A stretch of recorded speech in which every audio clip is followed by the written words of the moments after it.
بنیادی باتیں ہم نے پڑھی تھی اور اتفاق دیکھیں کہ ہم نے جو مسائل پڑھے تھے اکثر و بیشتر وہی مسائل جو ہیں وہ پیش آتے ہیں اور اس میں ہماری سستی اور ہماری اس طرف توجہ نہ کرنا، اللہ سے دعا کریں کہ اللہ ہمیں فقہی معاملات میں توجہ کی توفیق عطا فرمائے۔ ہم ابتدا سے پچھلے جمعے ہم باتیں ساری کر چکے ہیں، جہاں سے ہم نے سلسلہ اپنا ختم کیا تھا وہیں سے آغاز کرتے۔ ہم نے گزشتہ جمعے قربانی کے نصاب کے حوالے سے، قربانی کی شرائط کے حوالے سے اور کچھ مسائل ہم نے جانے تھے۔ اس کے بعد آ جاتا ہے قربانی کے جانوروں کی عمروں کا معیار، کہ قربانی کے جانور کی عمر کیا ہونی چاہیے۔ فقہاء نے اس کے لیے لکھا کہ اونٹ 5 سال، گائے 2 سال اور بکرا 1 سال۔ اب اونٹ کے اندر اس کی تمام قسمیں آ جاتی ہیں، اس کی تمام نسلیں آ جاتی ہیں۔ اسی طرح جب گائے کا ذکر ہوتا ہے تو اس میں گائے، بھینس، اس تمام نسلیں اس میں شامل ہو جاتی ہیں۔ پھر بکرا 1 سال کا ہونا ضروری ہے۔ کہتے ہیں کہ اگر عمر اس سے 1 دن بھی کم ہوئی تو اس کی قربانی جائز نہیں ہوگی۔ اگر وہ عید کے تیسرے دن بھی 1 سال کا ہو جاتا ہے تو اس کی قربانی درست ہے، لیکن اگر وہ عید کے تیسرے دن بھی 1 سال کا نہیں ہوا تو اس کی قربانی اب درست نہیں ہے۔ اب یہ ذہن نشین رہے کہ یہ جو سال ہے، اس سال سے مراد اسلامی سال ہے، نہ کہ شمسی اسلامی جو انگریزی ہمارے ہاں چلتا ہے وہ اس سے مراد نہیں ہے، اس سے اسلامی سال مراد ہے۔ اگر اسلامی سال کے اعتبار سے وہ 1 سال پورا ہو چکا ہے تو اس کی قربانی درست ہوگی۔ عدت کے مسائل، کہ عدت کے ایام ان کی گنتی کا معاملہ ہو، اسی طرح حساب و کتاب کا شرعی اعتبار سے معاملہ ہو تو ان کا تعلق اسلامی سال سے ہوتا ہے۔ یعنی اب قرآن نے فرمایا کہ والذین یتوفون منکم ویذرون ازواجا، اگر تم میں سے کوئی فوت ہو جائیں، پیچھے بیویاں چھوڑ جائیں تو وہ اپنے آپ کو روکے رکھیں بِأَرْبَعَةَ أَشْهُرٍ وَعَشْرًا، 4 ماہ اور 10 دن۔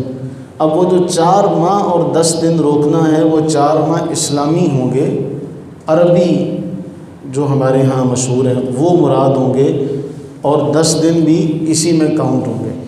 اب اس میں یہ نہیں ہے کہ ہم جنوری، فروری، مارچ، اپریل کو گن لیں، تو اس اعتبار سے اسی طرح یہاں جو سال کا معیار ہے وہ اسلامی سال کا معیار ہے۔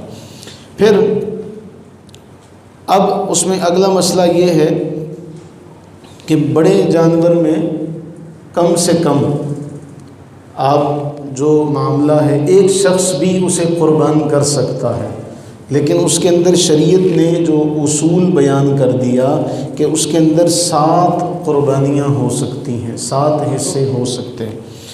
اب جو چھوٹا جانور ہے وہ ایک ہی طرف سے ہوگا، اور بڑے جانور میں 7 آدمی شریک ہو سکتے ہیں، اس شرط پر کہ کسی آدمی کا حصہ 7ویں حصے سے کم نہ ہو۔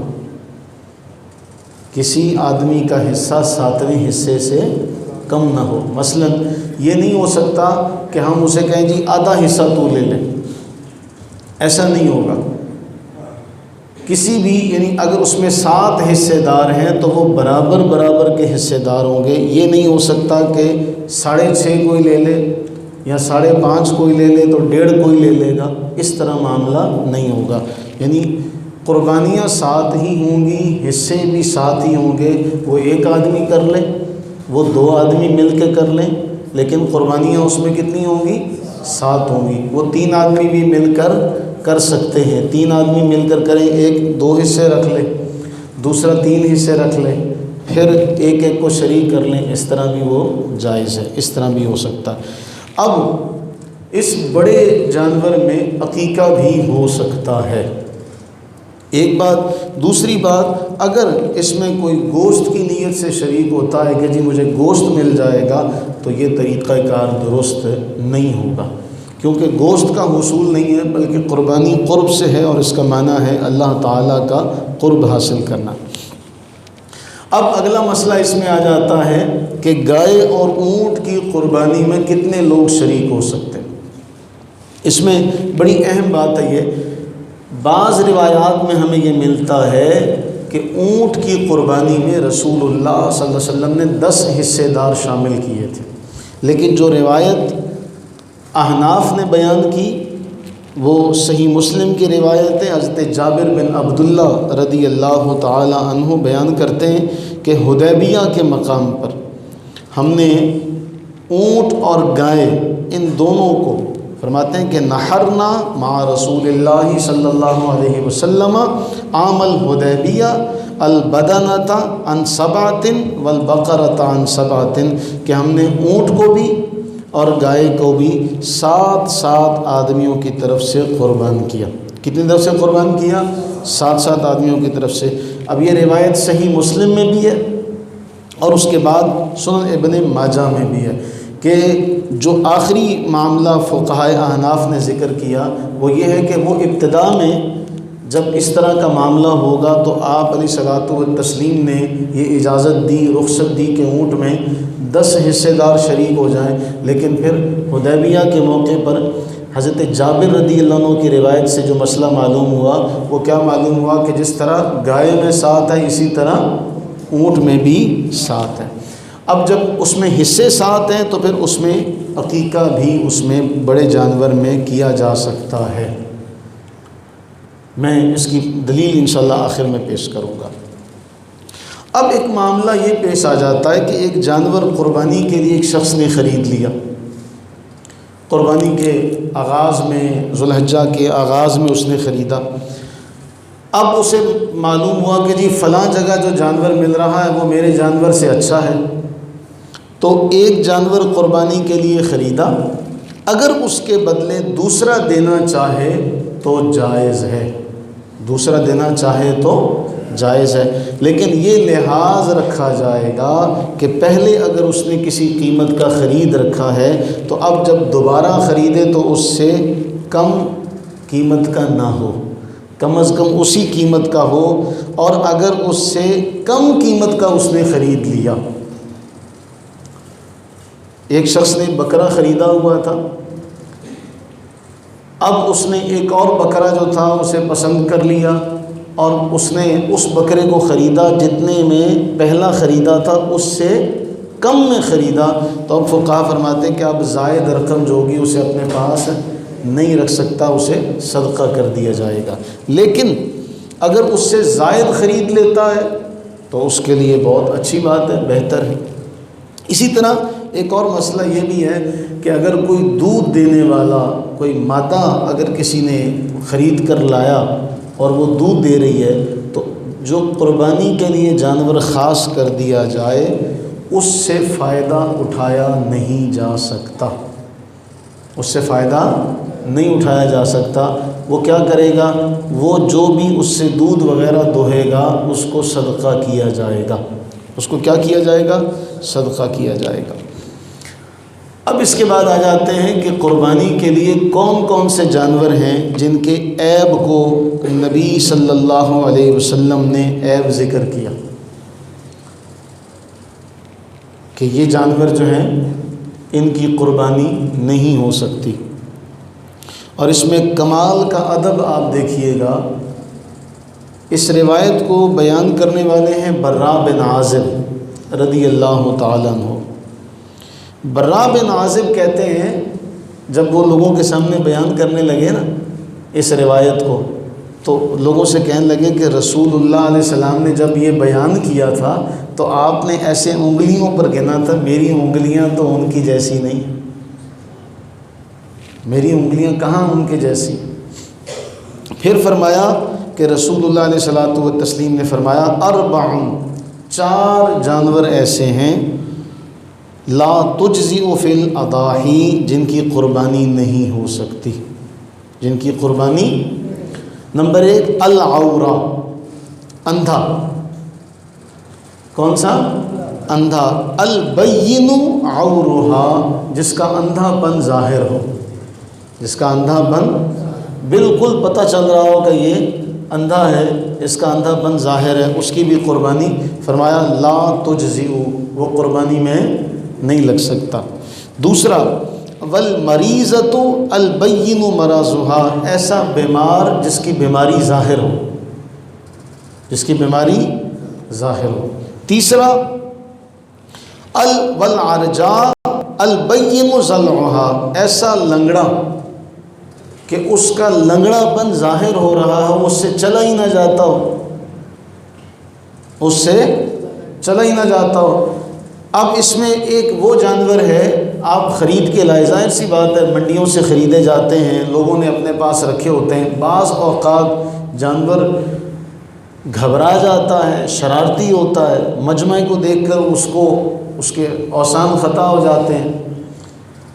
اب وہ اپنے طور پر ڈر رہا ہوتا ہے، اس ڈر کی وجہ سے جب وہ بھاگتا ہے تو اس کے چوٹ وغیرہ لگ جاتی ہے۔ اب ہزاروں کا جانور ہے، ایسا بھی نہیں ہے کہ جی کوئی معمولی سی رقم ہے تو وہ جانور جو ہے وہ بدلی کر لیا جائے گا۔ اب اگر اس اتار چڑھاؤ میں اگر وہ جانور اس کی ٹانگ پر کوئی چوٹ وغیرہ لگ جاتی ہے، تھوڑی سی چوٹ لگتی ہے جس سے وہ محسوس ہوتا ہے کہ وہ اس پاؤں پر زور نہیں دے رہا، تو یہ عیب معاف ہے۔ اتنا سا عیب، یعنی ایسا لنگڑا جس کا لنگڑا پن ظاہر ہو جائے، جس کا لنگڑا پن اور وہ بالکل لنگڑا ہو چکا ہو تو اب اس کی قربانی نہیں ہو سکتی۔ لیکن اگر آپ نے اسے ذبح کے وقت گرانے لگے، بوقت ذبح، بعض اوقات ایسا ہوتا ہے کہ ذبح کے وقت جب اناڑی، جس طرح ہمارے یہاں معمول ہے کہ بہت سے لوگ جو ان پروفیشنل ہیں جب وہ اس فیلڈ میں آتے ہیں تو پھر وہ اپنے جوہر تو دکھاتے ہیں، تو اب اگر ایسا کوئی ان ٹرینڈ بندہ ہے وہ جانور کو گرانے لگا تو جانور کی ٹانگ ٹوٹ گئی۔ اب ایسے میں چونکہ اب اس کو قربان کرنے لگے ہیں، قربان کرنے لگے، اب اس کا یہ عیب مانے نہیں ہوگا، اب اس کی قربانی ہو سکتی ہے۔ جو پہلی صورت ہم نے ذکر کی کہ اتنا ہو کہ کم از کم چل کر اپنی قربان گاہ تک جا سکتا ہو، تو یہ معمولی سا لنگڑا پن اگر ہوگا تو اس کا وہ عیب شمار نہیں ہوگا۔ چوتھا فرمایا ایسا لاغر ہو جائے کہ اس کی ہڈیوں میں مغز ہی نہ رہے، فرمایا یہ 4 قسم کے جانور جو ہیں ان کی قربانی جائز نہیں ہے۔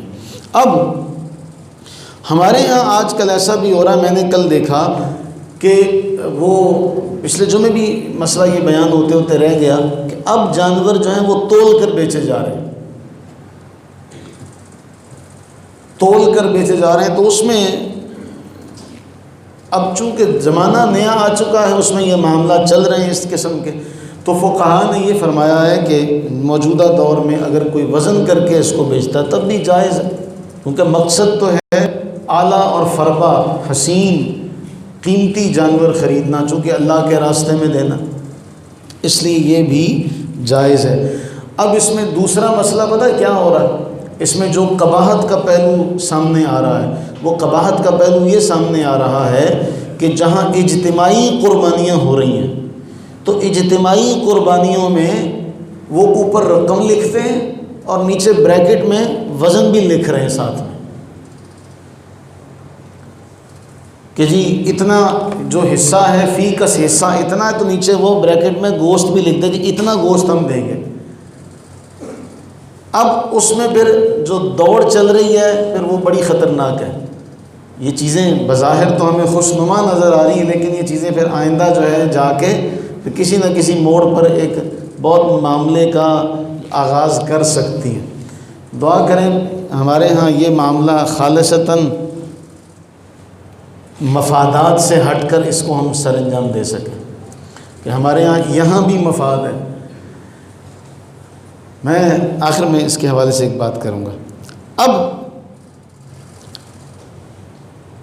اگر اندھا ہو اور اس کا اندھا پن ظاہر ہو تو اس کی قربانی نہیں ہو سکتی، لیکن اگر ایک آنکھ اس کی تھوڑی سی روشنی اس کی چلی گئی ہو، یا ایک کان ایک تہائی، ایک کان ایک